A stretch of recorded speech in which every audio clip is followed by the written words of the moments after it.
KVR issue అందరికీ తెలిసిందే. ఆ కేసు విషయంలో నేను సరూర్ నగర్ పోలీస్ స్టేషన్‌లో సీఐ మీద కంప్లెయింట్ ఇచ్చాను. ఆ కంప్లెయింట్ త్రూ మళ్ళీ నా మీద ఆంధ్రాలో జీరో ఫైల్ ఎఫ్ఐఆర్ అయ్యిందని చెప్పేసి న్యూస్ వస్తుంది. ఇప్పుడు కేవీఆర్ తీసుకుపోయి అక్కడ ఎక్కడో జైల్లో పెట్టేశారు. ఇప్పుడు నా పిల్లలు నన్ను కూడా అరెస్ట్ చేస్తే నా పిల్లల పరిస్థితి ఏంటి? నా పిల్లలు ఎక్కడుండాలి? నా పిల్లలు ఎవరు చూసుకుంటారు? నాకు జరిగిన అన్యాయం గురించి ఎవరు మాట్లాడట్లేదు. మళ్ళీ తిరిగి నా మీదనే కేసులు పెడుతున్నారు.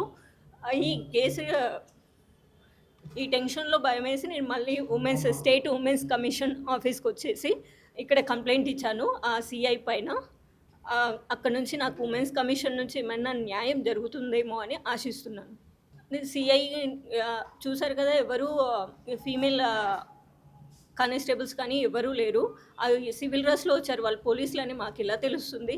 ఎందుకు లాక్కపోతున్నారని మేము అడ్డు పడుతుంటే మనం చేయి పట్టుకొని లాగడం, తోసేయడం, చేతుల మీద వేయడం అవన్నీ జరిగాయి. దాన్ని రిలేటెడ్గా నేను కమిషన్లో కంప్లైంట్ చేశాను.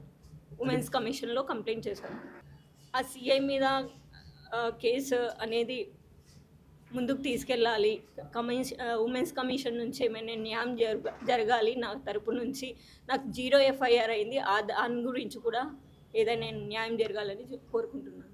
గత నెల 30వ తారీఖు నాడు జర్నలిస్ట్ కేవీఆర్ అరెస్ట్ సందర్భంగా సివిల్ డ్రెస్లో వచ్చినటువంటి ఆంధ్రప్రదేశ్ సంబంధించినటువంటి పోలీసులు కేవీఆర్ భార్య పైన ఏ విధంగా అనుచితంగా అసభ్యకరంగా ప్రవర్తించారో 2 తెలుగు రాష్ట్రాల ప్రజలు కూడా చూసిరు. ఈ క్రమంలో తన భార్య అయినటువంటి విజయలక్ష్మి గారు సరూర్ నగర్ పిఎస్లో అదే రోజు రాత్రి కంప్లైంట్ ఇవ్వడం జరిగింది.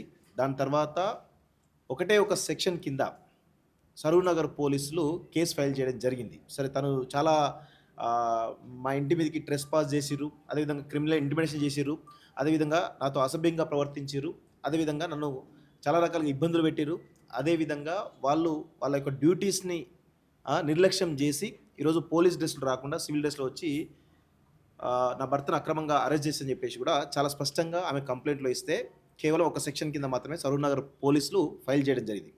ఆ తర్వాత 6వ తారీఖు నాడు 5వ తారీఖు నాడు డిఎస్పీ, అక్కడ బొబ్బిలికి సంబంధించిన డిఎస్పీ ఒక మీడియాలో మాట్లాడుతూ ఎవరైతే విజయలక్ష్మి గారు ఎవరైతే ఉన్నారో కేవీఆర్ భార్య పైన జీరో ఎఫ్ఐఆర్ ఫైల్ చేశాం, పోలీసుల విధులకు ఆటంకం కలిగించినట్టుగా అని మనకు తెలుస్తూ ఉంది. దాన్ని సరూర్ నగర్ పిఎస్కి ట్రాన్స్ఫర్ చేస్తామని చెప్పేసి కూడా అన్నట్టుగా మనకు మీడియాలో కథనాలు రావడం జరిగింది. అయితే ఈ క్రమంలో కేవీఆర్ వైఫ్ ఎవరైతే విజయలక్ష్మి గారు ఎవరైతే ఉన్నారో ఒక అన్నగా మాకు ఫోన్ చేయడం జరిగింది. ఫోన్ చేసి, అన్న నా పైన ఆంధ్రప్రదేశ్లో కేసు పెట్టని చెప్పి తెలుస్తూ ఉంది, ఒకవేళ ఇప్పటికే మా ఆయన ఎవరైతే ఉన్నారో కేవీఆర్ ఆయన అరెస్ట్ కావడం జరిగింది.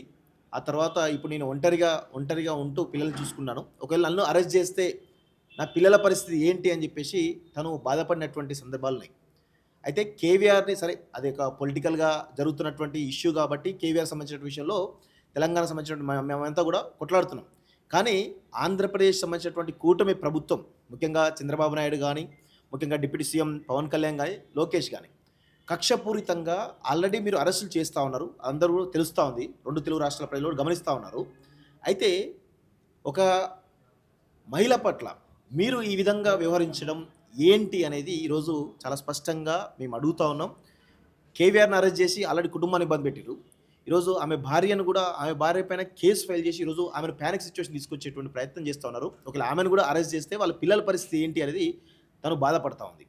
అదేవిధంగా ఇవన్నీ జరుగుతున్నట్టు క్రమంలో ఈ పోలీసులు సరూర్ నగర్ పోలీస్ స్టేషన్ కూడా ఎఫ్ఐఆర్ కూడా సరిగా లేదని చెప్పేసి మాకు అనిపించి ఈరోజు మేము తెలంగాణ స్టేట్ ఉమెన్ కమిషన్ దగ్గరికి రావడం జరిగింది. ఇప్పటిదాకా ఉమెన్ కమిషన్ సంబంధించినటువంటి ఎవరైతే సభ్యులు కానీ లేకపోతే అధికారులు ఎవరుతున్నారో వాళ్ళని కలిసి డీటెయిల్గా జరిగినటువంటి ఏదైతే ఇన్సిడెంట్ అవుతుందో, ఈమెకు జరిగినటువంటి అసభ్యకర ప్రవర్తన, పోలీసులు చేసినటువంటి ఏపీ పోలీసులు చేసిన అసభ్యకర ప్రవర్తన కావచ్చు, అవన్నిటిపైన కూడా మేము కంప్లైంట్ చేయడం జరిగింది విత్ ఎవిడెన్స్తో సహా.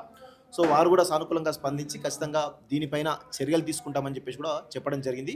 చూద్దాం, ఖచ్చితంగా తెలంగాణ స్టేట్ ఉమెన్ కమిషన్ ఖచ్చితంగా ఎంతో ఎఫెక్టివ్గా పనిచేస్తున్న నమ్మకం మాకున్నది. ఎందుకంటే గత తెలంగాణ వచ్చిన నుంచి ఇప్పటి వరకు కూడా ఈవెన్ రేవంత్ రెడ్డి ప్రభుత్వంలో కూడా తెలంగాణ ఉమెన్ కమిషన్ ఏ విధంగా ఎఫెక్టివ్ పనిచేసిందో మనందరం కూడా చూసినాం. చాలా పెద్ద పెద్ద వాళ్ళ కేటీఆర్ లాంటి వాళ్ళకు, పెద్ద హీరోలకు అందరికి కూడా కమిషన్లు నోటీసులు పంపించి విచారణ చేపట్టిన సందర్భాలు కూడా ఉన్నాయి. సో ఈ క్రమంలో విజయలక్ష్మి పట్ల కూడా అదే విధంగా ఉమెన్ కమిషన్ కూడా స్పందిస్తుందనేటువంటి ఒక నమ్మకం అయితే మాకున్నది. అంత ఎఫెక్టివ్గా పనిచేస్తున్నటువంటి ఒక ట్రస్ట్ అయితే మాకు కలిగింది కాబట్టి ఖచ్చితంగా కంప్లైంట్ తీసుకోవడం జరిగింది. దానికి సంబంధించినటువంటి అక్నాలెడ్జ్మెంట్ కూడా ఇవ్వడం జరిగింది. సో అక్నాలెడ్జ్మెంట్ కూడా ఇవ్వడం జరిగింది. సో చూద్దాం మరి రేపో మాపో మొత్తానికైతే ఈ కంప్లైంట్ సంబంధించి పురోగతి ఉండేటువంటి అవకాశం ఉన్నట్టుగా మాకైతే అర్థమవుతుంది.